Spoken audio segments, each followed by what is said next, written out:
So tonight I went and saw Angelina Jolie's By the Sea, which she wrote and directed and produced and stars in, and she's fabulous. I haven't seen her other two films because I'm terrible. I'm like the world's worst big Angelina Jolie fan.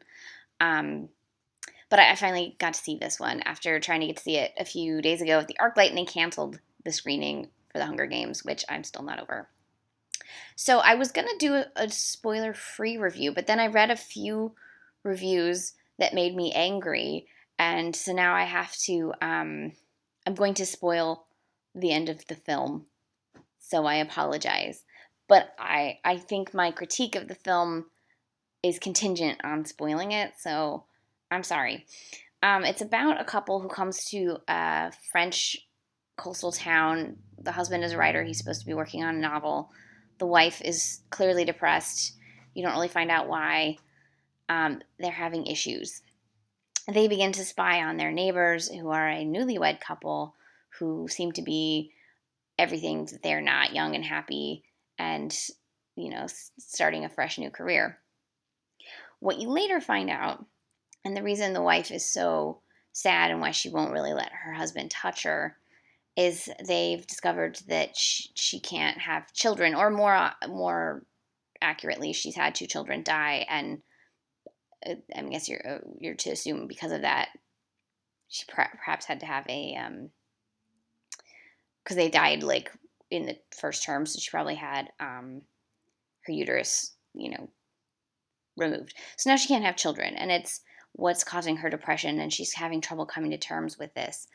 And this is set in the 1970s, so it's a time when we're not really living in this modern time where adoption is really more common than it was then. And it's more acceptable, and it's not like this hush hush, private, weird, by a child kind of thing.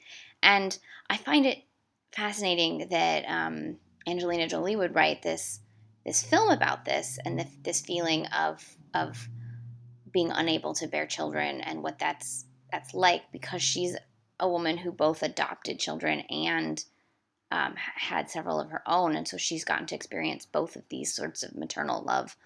And because she's experienced so much of it, I think that gives her kind of a unique insight into what it would feel like to not be able to have that, or to have that taken from you as a woman. And I read several reviews that said that this ending was insulting, and that her angst because she can't have children is insulting. And I don't think that's insulting towards women.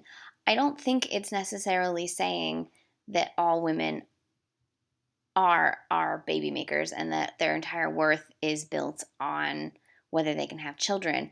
But it is true that for some women who cannot have children, that is a life-altering trauma to them.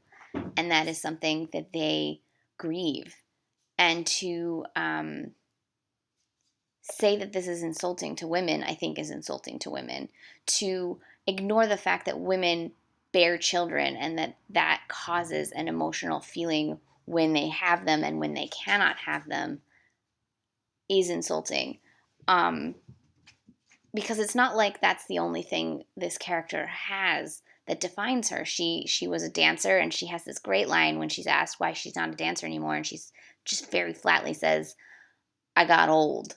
And that's, so what happens in that particular world, but it happens more and more in the world Angelina Jolie finds herself in as an actress. So I feel like she had so many layers and so many interesting things to say with these characters, and I thought she did a really good job of doing it. And in reading some of the reviews, I just am unsure if this were really made in the 1960s by Antonioni with exactly everything the way it was, would they be hating on it? I don't think so. And if it were, some up-and-comers new art film starring not the two most famous people in the world, would people still be hating on it? I think they would be heralding fresh new voice, and I think it's sort of kind of an Ishtar effect in that the characters played in Ishtar are so opposite of what we expect from Warren Beatty and Dustin Hoffman, and people were resistant to them in that film because of who they are, right? And then you have Brad Pitt and Angelina Jolie playing these characters that are very different than what they normally get to play. Although the Brad Pitt character is not too different from things he's done, but the Angelina Jolie character very much is. She's a very fragile woman, and a very small sort of, she keeps herself very close and tight, and in a way that is very opposite of what we're used to with like Angelina being very grand and strong.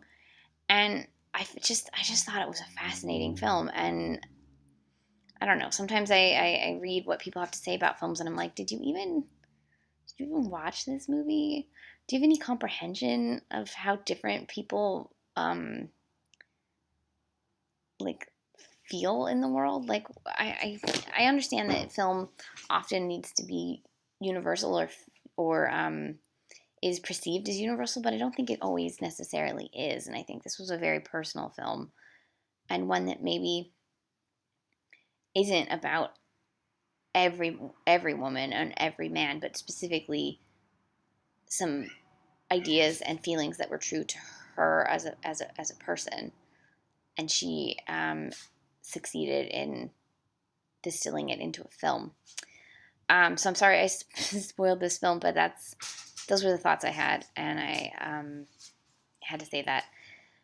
So I think you should go see it, even though I spoiled the ending for you, or watch this after you've gone to see it, because it's just a fascinating film that I think a lot of people are going to miss out on for the wrong reasons.